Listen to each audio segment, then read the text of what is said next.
یہ سوال ہے تنہائی کیسے پاک کرے؟ تنہائی پاک کرنے کے لیے یہ یقین ہونا ضروری ہے کہ میرا رب تو مجھے دیکھ رہا ہے۔ رسول اکرم صلی اللہ علیہ وسلم نے فرمایا تھا انکم لتعملون اعمالا هی ادق فی اعینکم من الشعر كنا نعدها على عهد رسول الله صلى الله عليه وسلم من الموبقات۔ لوگوں تم ایسے اعمال کرتے ہو کہ جن کو تم بالوں سے بھی باریک سمجھتے ہو، لیکن اللہ ذوالجلال کے پیغمبر کے زمانے میں صحابی کہہ رہے ہیں وہ کبیرہ گناہ سمجھے جاتے۔ قیامت کے دن ایسے لوگوں کو لایا جائے گا جو تہجدیں پڑھتے ہوں گے، یأخذون من اللیل کما تأخذون، جس طرح تم تہجد پڑھتے وہ بھی تہجدیں پڑھیں گے،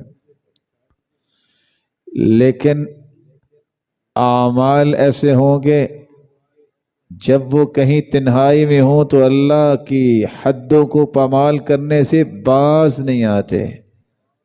تو ساتھ کیا فرمایا؟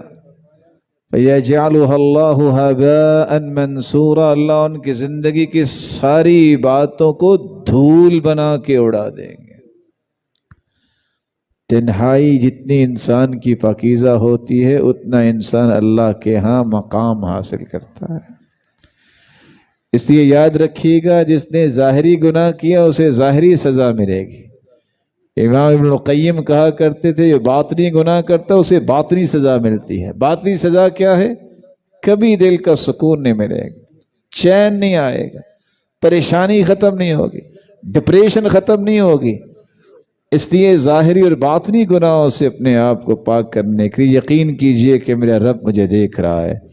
اگر اسی حالت میں گناہ کرتے کرتے موت آ گئی تو کیا بنے گا؟ یبعث الناس علی ما ماتوا، جس حالت میں کوئی مرتا ہے اسی حالت میں اٹھایا جائے گا۔